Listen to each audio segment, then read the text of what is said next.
if you look at any brand, like you were lucky, you work with the Tata Group and Mr. JRD himself, and Tata is an iconic brand. It's a brand I really admire, and it's been around for a century, and I think it's one of those brands that have withstood the test of time.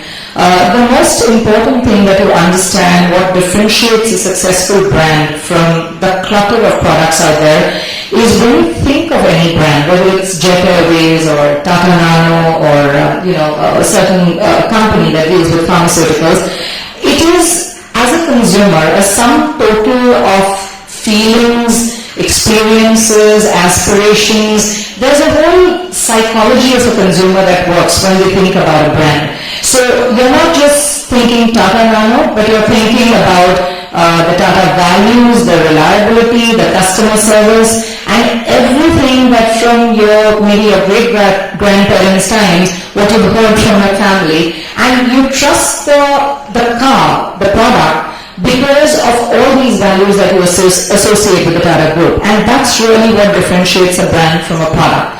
So why would somebody spend money on building a brand today? It's expensive. There's a recession out there.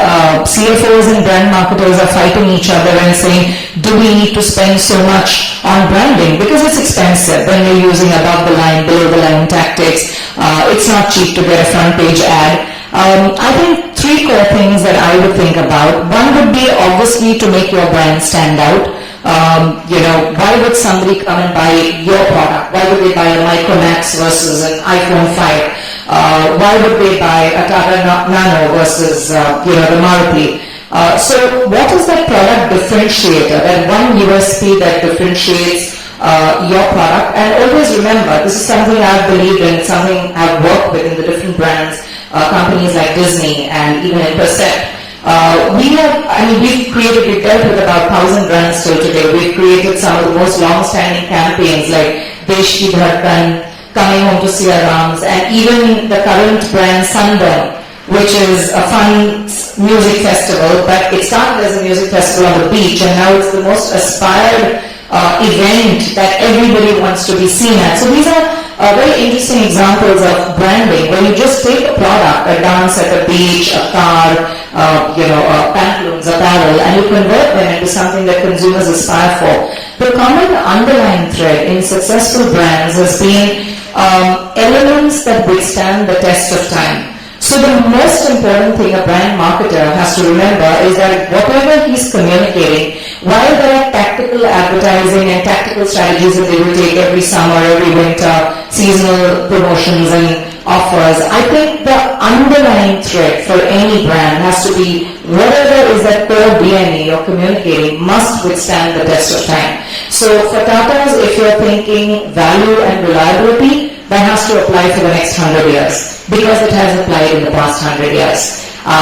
With Micromax, I think it would be pricing. So that hits you and you say, okay, I'm getting good value for money, better than, 3 times the money at the other. So it has to be that one thread that runs your business for the next many decades.